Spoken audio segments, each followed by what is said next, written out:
तो आज आप जानेंगे सार्वगुणनखंड और सार्वगुणज के बारे में। यह सार्वगुणनखंड और सार्वगुणज दोनों ही HCF और LCM ज्ञात करने में बहुत ही उपयोगी है। तो HCF ज्ञात करने में सार्वगुणनखंड और LCM ज्ञात करने में सार्वगुणज बहुत ही उपयोगी है। तो सबसे पहले जानेंगे सार्वगुणनखंड के बारे में। सार्व का मतलब होता है उभयनिष्ठ भी होता है। सार्व का मतलब उभयनिष्ठ भी, इंग्लिश में इसे कॉमन फैक्टर कहा जाता है। कॉमन का मतलब हुआ सार्व या उभयनिष्ठ और फैक्टर का मतलब हुआ गुणनखंड। तो इससे संबंधित जो प्रश्न है वह क्लास 6 के प्रश्नावली 3.4 में दिया हुआ है। तो जानेंगे सबसे पहले दो संख्याओं का सार्वगुणनखंड ज्ञात करना। जैसे दो संख्याएं ले लेते हैं 8 और 12। तो 8 और 12 का सार्वगुणनखंड क्या होगा? तो सबसे पहले 8 का गुणनखंड ज्ञात कर लेंगे, 8 का गुणनखंड, इसके बाद 12 का गुणनखंड। तो हम जानते हैं किसी संख्या का गुणनखंड जो होता है इसे पूरा पूरा विभाजित करता है। तो ऐसे इसके गुणनखंड में वो संख्याएं शामिल होगी जो इसे विभाजित करेगा। तो सबसे पहले एक तो सब में होता है, इसके बाद आता है 2 से भी 8 4 बार में विभाजित हो जाएगा, 2 चौके 8। 3 से नहीं होता है 8, 3 के पहाड़ा में 8 नहीं है, 3 नहीं होगा। 4 से होता है और इसके बाद एक 8 होता है। ठीक इसी प्रकार 12 का गुणनखंड 1 2 3 4 6 और 12 होता है। अब सार्वगुणनखंड का मतलब होता है कि गुणनखंडों में ऐसा गुणनखंड जो दोनों में शामिल हो। तो 8 और 12 का सार्वगुणनखंड क्या होगा? 8 और 12 का सार्वगुणनखंड, सार्वगुणनखंड जो होगा कौन कौन से शामिल है? तो 1 दोनों के गुणनखंडों में शामिल है, 2 दोनों के गुणनखंडों में शामिल है, इसके बाद है 4। तो 1 2 और 4 ये तीनों ही 8 और 12 के सार्वगुणनखंड हो गए जो दोनों को विभाजित कर सकता है। सार्वगुणनखंड का मतलब होता है कि यह जो आया यह दोनों को विभाजित कर सकता है, यह तीनों। इसी प्रकार से किसी भी 2 या 2 से अधिक संख्याओं का हम सार्वगुणनखंड ज्ञात करेंगे। तो 3 संख्या भी रहेगा तो उस तीनों संख्याओं का गुणनखंड ज्ञात करेंगे और तीनों में जो मिलेगा वहीं उस तीनों संख्याओं का सार्वगुणनखंड होगा। सार्वगुणज क्या है? तो सार्वगुणज, सार्व का मतलब होता है कॉमन इंग्लिश में, और मल्टीपल गुणज का तो ये पढ़ चुके हैं इसी चैप्टर के पिछले वीडियो में गुणज के बारे में। तो सबसे पहले यहाँ पर 4 का और 6 का सबसे पहले गुणज ज्ञात कर लेंगे, गुणज।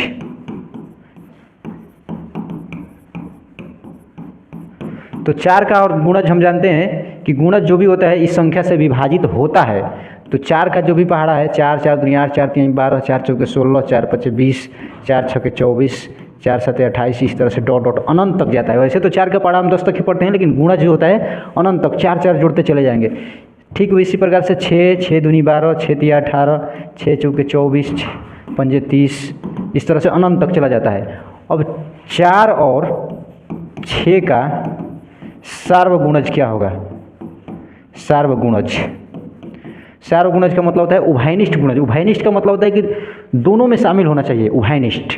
तो कौन कौन से गुणज है जो दोनों में शामिल है? तो सबसे पहले है 12, इसके बाद है 24, 12 हो गया और 24। इसके बाद आगे भी अगर ये दोनों गुणजों को बढ़ाएंगे तो आगे भी हमारा मिलेगा। तो इस तरह से यहाँ भी हम डॉट डॉट दे देंगे, आगे भी सार्वगुणज होंगे। तो 4 और 6 के इस तरह से सार्वगुणज अनंत तक चले जाते हैं। किसी भी 2 या 2 से अधिक संख्याओं का यदि हम सार्वगुणज ज्ञात करेंगे तो वो अभी अनंत होता है, निश्चित नहीं होता है उसका। अब यह NCERT की प्रश्नावली 3.4 है जो सभी राज्यों में पढ़ने वाले बच्चों के लिए है। NCERT जो NCERT पढ़ लेगा तो उसी पर आधारित सभी राज्य की किताब जो है आधारित है। तो इसको पढ़ना बहुत ही इंपॉर्टेंट है, सारा क्लियर हो जाएगा। निम्न के सार्वगुणनखंड ज्ञात कीजिए। 20 और 28 के सार्वगुणनखंड ज्ञात करना है। तो सबसे पहले यहाँ पर A का अगर हल करेंगे हम तो लिख देंगे 20 का गुणनखंड और उसके बाद है 28 का गुणनखंड। क्या क्या होगा? तो 20 का गुणनखंड हो जाएगा 1 2 4 5 10 और 20। इसके बाद 28 का गुणनखंड तो 1 हो जाएगा सबसे पहले 2, इसके बाद 4, इसके बाद 7 14 और 28 यही होंगे। अब 20 और 28 का सार्वगुणनखंड ज्ञात कर देंगे। 20 और 28 का सार्वगुणनखंड तो सार्वगुणनखंड में दोनों में जो गुणनखंड शामिल है, तो 1 शामिल है, इसके बाद 2 शामिल है, इसके बाद 4 शामिल है, तो 1, 2 और 4 ये हो गए 20 और 28 के सार्वगुणनखंड। इसी प्रकार से आप इन तीनों क्वेश्चंस का आप इसी प्रकार से गुणनखंड लिखकर और अपने से ज्ञात करेंगे, तो इससे मानसिक विकास बेहतर होगा। इसके बाद निम्न के सार्वगुणनखंड ज्ञात कीजिए। तो यहाँ पर 3 संख्याएँ दे दिया है, तो 3 संख्याओं का सार्वगुणनखंड ज्ञात करेंगे। 4, 8 और 12, 4 का गुणनखंड, 8 का गुणनखंड, 12 का गुणनखंड, तो क्या होगा? 4 का गुणनखंड हम जानते हैं 1, 2 और 4 होंगे। 8 का गुणनखंड 1, 2, 4 और 8 हो जाएगा। 12 का 1, 2, 3, 4 और 12 हो जाएगा। अब 4, 8 और 12 का सार्वगुणनखंड क्या हो जाएगा? तो जो तीनों के गुणनखंडों में शामिल होगा वो हैनिष्ठ होगा। 1 है, 2 है, इसके बाद 4 है, तो 1, 2 और 4 ये हो गया 3 संख्याओं का सार्वगुणनखंड। तो ठीक इसी प्रकार से आप इस बी को हल करेंगे, गुणनखंड ज्ञात करके सार्वगुणनखंड ज्ञात करेंगे। क्वेश्चन नंबर 3, निम्न के प्रथम 3 सार्वगुणज ज्ञात करना है। तो इसके प्रथम 3 सार्वगुणज, तो सबसे पहले इसको हल करेंगे, तो लिखेंगे 6 का गुणज, इसके बाद 8 का गुणज, तो 6 का गुणज हो जाएगा 6, 6 दूनी 12, 6 तिया 18, 6 चौके 24, 6 पंजे 30, 6 छक्के 36, 6 सते 42, 6 अठे 48, 6 नवा 54, 6 दहा में 60, 66, तो इस प्रकार से हो जाएगा 72। इसके बाद 8 का 8, 8 दूनी 16, 8 तिरिके 24, 8 चौके 32, 8 पंजे 40, 8 छक्के 48, 8 सत्ते 56, 8 अठाई 64, 8 नवा 72, 8 दहा में 80। अब इसको डॉट डॉट नहीं देंगे, क्योंकि यदि 3 हमारा सार्वगुणज नहीं मिलेगा तो उसको और आगे की तरफ बढ़ा सकते हैं। तो 6 और 8 का सार्वगुणज, तो सबसे पहले क्या मिल रहा है? तो 24 मिल रहा है दोनों में। इसके बाद क्या मिल रहा है? तो 48 मिल रहा है। इसके बाद 72 मिल रहा है। तो 3 चाहिए और 3 मिल गया, तो इसको डॉट डॉट कर देंगे। 24, 48 और 72 और डॉट डॉट, आगे भी यह और बढ़ाएंगे तो मिलेगा, लेकिन चाहिए कितना? 3, तो 3 मिल गया हम लोग। इसी प्रकार से बी को भी आप हल कर सकते हैं। इसी तरह से दोनों का 12 का और 18 का गुणज लिख देंगे और 3 मिलाएंगे सार्वगुणज। क्वेश्चन नंबर 4, 100 से छोटी ऐसी सभी संख्याएं लिखिए जो 3 और 4 के सार्वगुणज है। तो 3 और 4 के सार्वगुणज, तो इसका हल ज्ञात करेंगे हम। 3 का गुणज, इसके बाद 4 का गुणज, तो 3 का गुणज और 4 का गुणज, इसको 2 तरीके से हल किया जा सकता है। एक तो 3 का लिखते जाएंगे कहाँ तक? 99 तक, 100 से छोटा, और 4 का लिखते जाएंगे तो 4 के पहाड़ा में आएगा 96 तक लिख देंगे। लेकिन दूसरा एक तरीका है कि 3 का गुणज 3, 3 दूनी 6, 9, 12, 15 इतना लिख दें। इसके बाद 4 का 4, 4 दूनी 8, 4 तीन 12, 4 चौके 16, 4 पाँच 20, इस तरीके से। तो 3 और 4 का, 3 और 4 का सार्वगुणज ज्ञात कर देंगे। सार्वगुणज क्या होगा? तो 3 और 4 का जो सार्वगुणज होगा वो सबसे पहले हो जाएगा 12। तो 12 इसके बाद भी मिलेगा, ये दोनों बढ़ाएंगे तो मिलेगा। लेकिन अगर 12 मिल गया तो 3 और 4 से 12 जो है विभाजित होगा, और 12 का हम गुणज ज्ञात कर देंगे। तो 12 का जितने भी आगे गुणज आएंगे वो सभी 3 और 4 से विभाजित हो जाएंगे। तो 3 और 4 से विभाजित होने वाली 100 से छोटी संख्या है, 100 से छोटी सभी संख्याएं।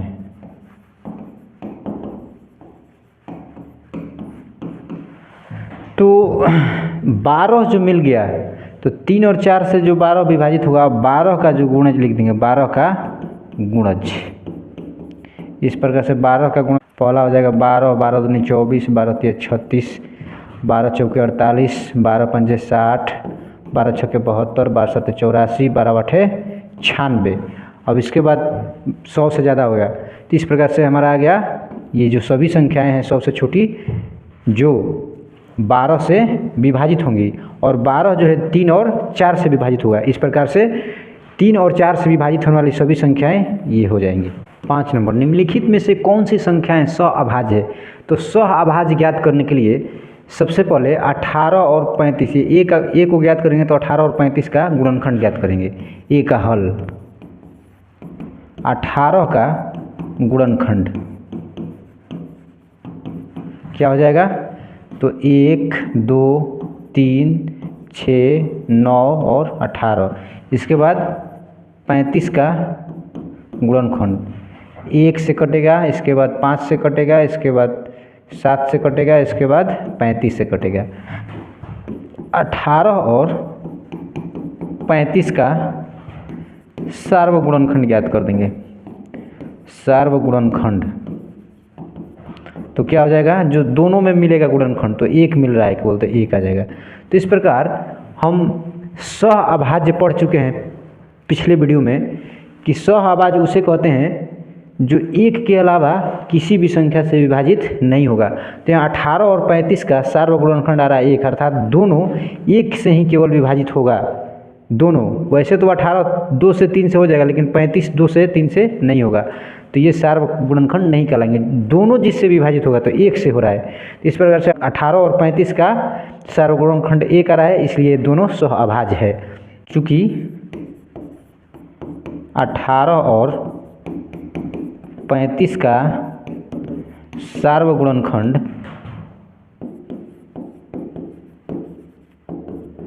1 है, अतः 18 और 35 सहअभाज्य है। तो इस प्रकार से सहअभाज्य होने के लिए कोई ज़रूरी नहीं है कि दोनों संख्याएं अभाज्य हो। यहाँ पर 18 भी भाज्य है और 35 भी भाज्य है, लेकिन दोनों 1 के अलावा किसी से भी विभाजित नहीं होगा, इसलिए ये दोनों सहअभाज्य है। इसी प्रकार से इसको चेक कर लेंगे, तो 15 और 37, तो इसमें अगर एक 37 आ गया है और 15 से 37 विभाजित नहीं होगा, तो ये जो हो जाएगा दोनों 15 और 37 सहअभाज्य हो जाएगा। 30 और 415 ये देखने से ही लग रहा है कि सहअभाज्य नहीं होगा, क्योंकि लास्ट में 0 है तो ये 5 से विभाजित हो जाएगा, और ये लास्ट में 5 है तो ये 5 से विभाजित हो जाएगा। तो 1 के अलावा दोनों 5 से भी विभाजित हो रहा है, अतः ये दोनों सहअभाज्य नहीं है। केवल 1 से जो होगा दोनों विभाजित वही सहअभाज्य होगा। क्वेश्चन नंबर डी को हल करते हैं। तो 17 का गुणनखंड क्या हो जाएगा? तो 1 और 17 हो जाएगा। इसके बाद 68 का गुणनखंड क्या हो जाएगा? तो 68 के गुणनखंड में आ जाएगा एक गुने हो जाएगा 68, और दूसरा हो जाएगा 2 गुने 34, और तीसरा हो जाएगा 4 गुने 17। तो इस प्रकार से हमारा आ रहा है 1, 2, 4, 17 और 34, इसके साथ साथ 68 आ रहा है। तो अब 17 और 68 का सार्वगुणनखंड, सार्वगुणनखंड जो हो जाएगा 1 भी हो जाएगा और 17 भी, दोनों में 1 और 17। अतः 17 और 68 का सार्वगुणनखंड 1 के अलावा 17 भी है, तो अतः ये दोनों सहअभाज्य नहीं है। 17 और 68 सहअभाज्य नहीं है।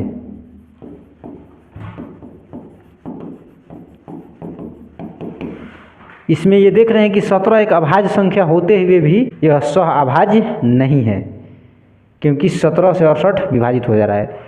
तो यहाँ पर एक अभाज्य संख्या है और एक भाज्य है, तो यह सहअभाज्य है। तो इसके लिए ज़रूरी नहीं है कि वो भाज्य होगा या अभाज्य, यहाँ पर दोनों भाज्य है, फिर भी ये दोनों सहअभाज्य है। तो इस प्रकार से भाज्य और अभाज्य इस पर डिपेंड नहीं करता है, दोनों में केवल एक सार्वगुणनखंड होना चाहिए। 6 नंबर, एक संख्या 5 और 12 दोनों से विभाज्य है, किस अन्य संख्या से यह संख्या सदैव विभाजित होगा। तो सबसे पहले हल में 5 और 12 से विभाजित होने वाली जो संख्या है कौन सी है, तो 5 का गुणज, 5 का गुणज कौन सा हो जाएगा, और इसके बाद 12 का गुणज। तो 5 का 5, 5 दूनी 10, 5 3 15, 5 चौके 20, 5 5 25, 5 6 30, 5 7 35, 40, 45, 50, 55, 60। इसके बाद 12, 12 दूनी 24, 12 3 36, 12 चौके 48, 12 5 60। पहला जो संख्या मिलेगा वह है 60। इसके बाद और भी मिलते रहेंगे। तो 5 और 12 का सार्व गुणज क्या आ जाएगा, 60 आ गया। इसके बाद भी आएंगे, लेकिन कह रहा है कि ये जो 60 है इसके अलावा और किस संख्या से विभाजित होगा। तो हम जानते हैं कि अगर ये 60 जो है 12 से विभाजित है तो इसके जो गुणनखंड है उससे भी विभाजित होगा। अर्थात 12 के जो गुणनखंड होते हैं, 12 के गुणनखंड 12 के गुणनखंड जो हो जाएंगे वो हो जाएगा 1 2 3 4 6 और 12। तो 1 से और 12 से तो पहले से ये विभाजित होता है, इसके अलावा 2 3 4 6 से भी विभाजित होगा। तो अन्य संख्या जो है, अन्य संख्या जिससे विभाजित होगा वह है 2 3 4 और 6। इस प्रकार से हम लिख सकते हैं। क्वेश्चन नंबर 7, एक संख्या 12 से विभाज्य है और कौन कौन सी संख्या है जिनसे यह संख्या विभाज्य है। तो अगर वह संख्या 12 से विभाज्य है, 12 से विभाज्य है तो वह 12 के सभी गुणनखंड से विभाज्य होगा, सभी गुणनखंड से विभाज्य होगा।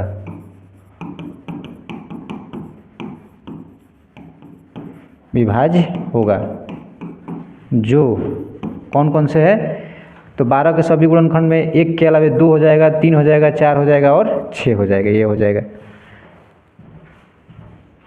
जैसे एक संख्या ले लेते हैं, मान लीजिए कि 24 है जो 12 से विभाज्य है, तो 2 से भी विभाज्य हो जाएगा 24, 3 से भी हो जाएगा, 4 से भी हो जाएगा और 6 से। चारों के पहाड़ा में 24 आता है।